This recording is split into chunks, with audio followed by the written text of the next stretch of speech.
This was a dominant performance from Lomachenko. Extremely dominant from round 1 to round 12, really. And Comey didn't really have any success, really. Apart from a few shots he landed here and there was no points where he had a decent amount of success in this fight. Lomachenko just dominated from round 1. Very, very good performance. And yeah, it was one of his best performances. It was, even though he stopped Linares, I think this was a better performance than the Linares one.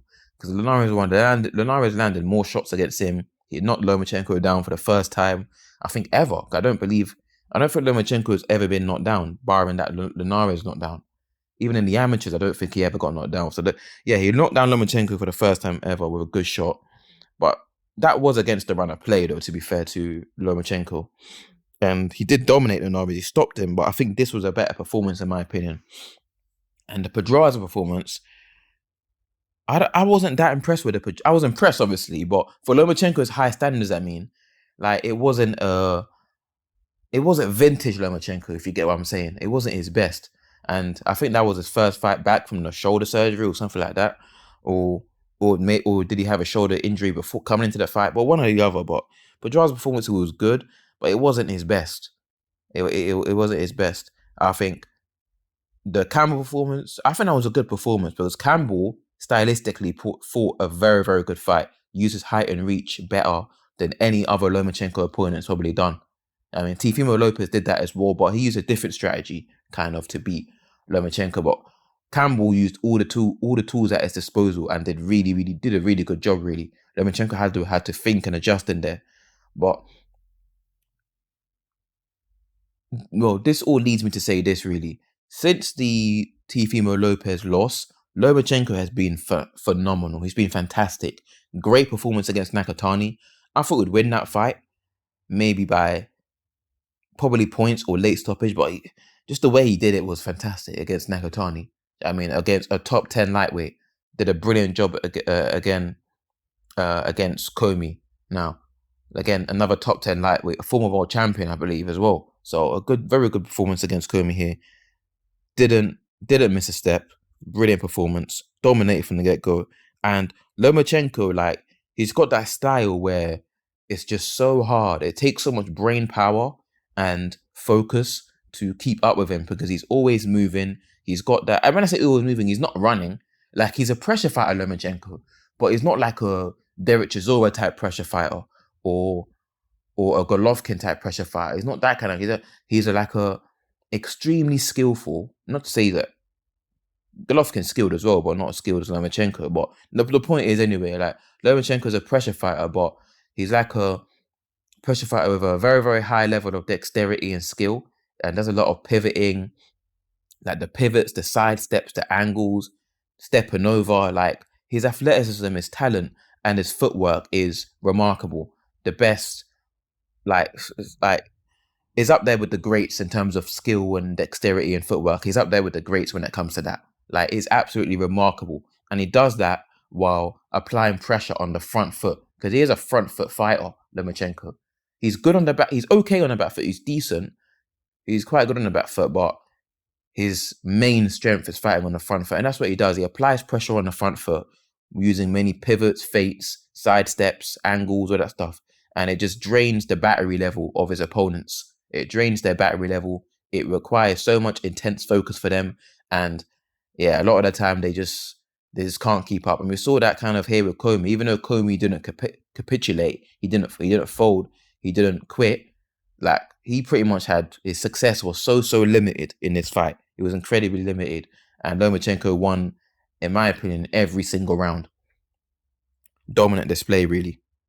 But one thing about Lomachenko as well is that he's got very good relative strength, as in Comey's massive compared to Lomachenko. He's way bigger than Lomachenko. You saw in there. They didn't even look like the same weight class. But with Lomachenko, he's stronger than the vast majority of fighters that are probably his size. That's what I mean by relative strength.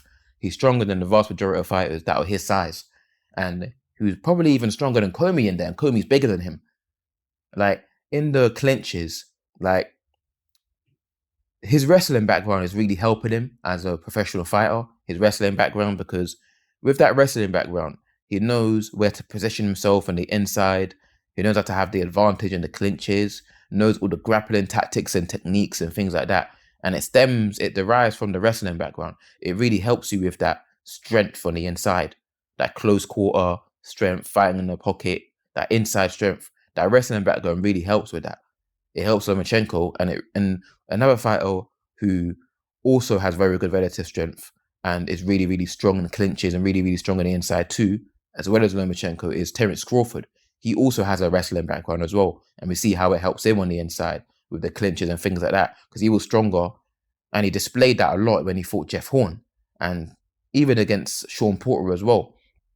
So, yeah, the main thing what I'm trying to say is that wrestling background, fighters that have good wrestling backgrounds, I've realized that they tend to be very, very strong on the inside, in clinches, things like that. And Lomachenko is one of those fighters.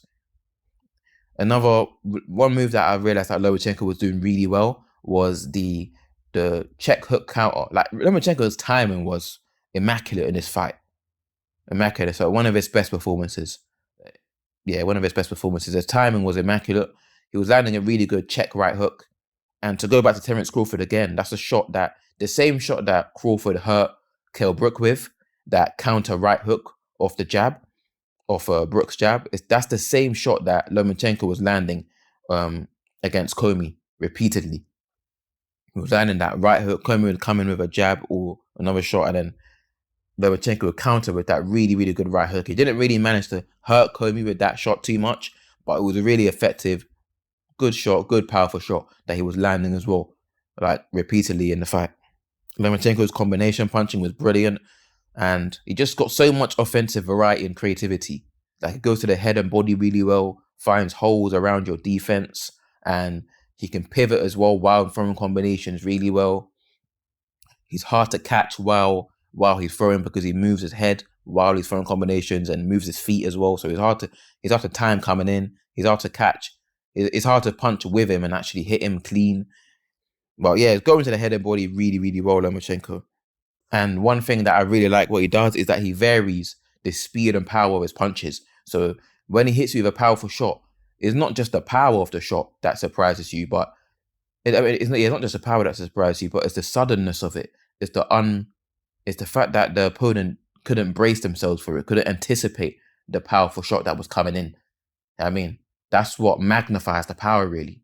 Because he'll throw like a few pity-patty shots and then throw one big powerful shot. And if he connects with that powerful shot, the opponent feels it. The opponent can feel it. So that's one thing I've noticed that Lomachenko does as well. He varies the power and speed of his shots to enhance his unpredictability. And the shots that are powerful, when they land, they seem even more powerful because of the fact that then their opponents were blinded with the pity-patty shots and they didn't anticipate the powerful shot that was coming in. So yeah, he varies the power of the shots really well, varies the speed of it really well as well. So that makes you more difficult to time. When you vary the speed of the shots, it makes you more difficult to time. But I want to speak about round 7 as well. Round 7, I've heard a lot of people saying that, some of the commentators as well were saying that was Lomachenko showing mercy to Commey when he was pointing to Commey's corner, telling Commey's corner to stop the fight, and do things like that. Some people saying that it was Lomachenko showing compassion, showing mercy. It could be, but me personally, I disagree. I don't think that's what it was. I think it was Lomachenko toying with Commey, showing that basically, I think it was gamemanship, basically toying with him. I think that's what it was. Because he did a similar thing to Sosa when he fought Sosa as well, where after he landed a really good body shot, Sosa was noticeably hurt from the shot, but it was the end of the round. And Lomachenko basically imitated what Sosa did, and he backed off a little bit for the last few seconds of the round, and he imitated what Sosa did. But the commentators interpreted that as Lomachenko showing compassion. I think it was Max Kellerman commentating that fight, and he interpreted that as Lomachenko showing compassion. But again, I disagree. I don't think it's compassion or mercy. It could be, I could be wrong, but that's not what I interpreted. I think it's Lomachenko toying with his opponent, and it's gamemanship. I think that's what he does. Lomachenko's cocky like that. Lomachenko's cocky like that. Roy Jones did a similar thing as well, where he was beating up his opponent, and he looked at the referee, said to the referee, "Look, like you're really gonna like let this guy get beaten up. You're not gonna stop this fight." And same thing when Roy Jones did it. I can't remember who it was against, but when Roy Jones did it as well, I think it was.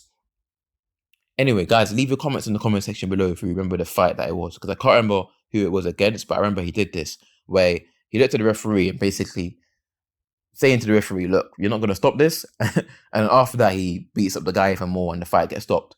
But even when Roy Jones did it, I think it's toying with your opponent. I think it's gamesmanship. I don't see it as mercy.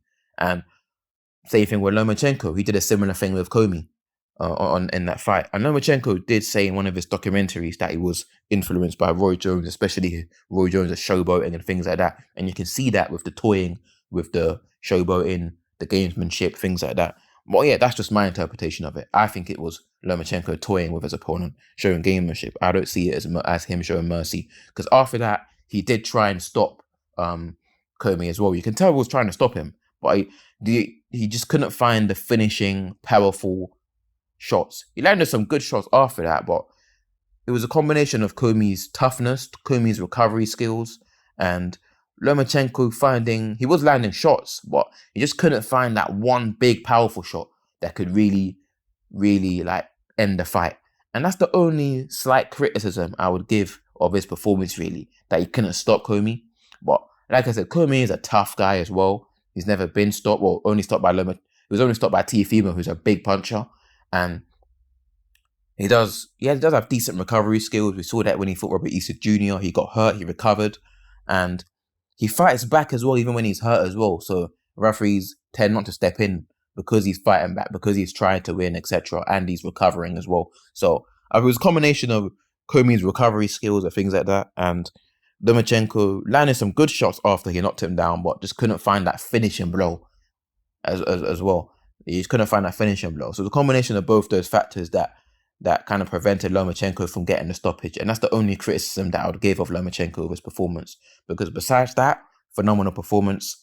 And it's like he's fighting with, like a chip on his shoulder, really. Because you can see he's kind of fighting with a chip on his shoulder since that Teofimo Lopez lost. He really wants to prove that he is the best in the division now. And I still think Lomachenko is the best in the division. Even though Kambosos is undefeated, Haney's undefeated, you've got Tank is undefeated.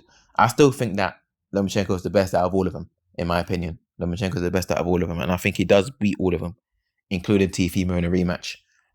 But yeah, we'll see who Lomachenko fights next. I want to see him fight either Haney or Kambosos. Yeah, that's what I want to see, either Haney or Kambosos. That would be a really good matchup. Hopefully he can fight both of them. But I think he beats Haney, and I think he beats Kambosos in my view. But we'll see what happens with Lomachenko and how his career progresses. And it's good to see that he's still looking, his reflexes, his foot speed, his hand speed. He hasn't seemed to be slowing down, really. He's not slowing down, at least not yet. So that's good to see as well.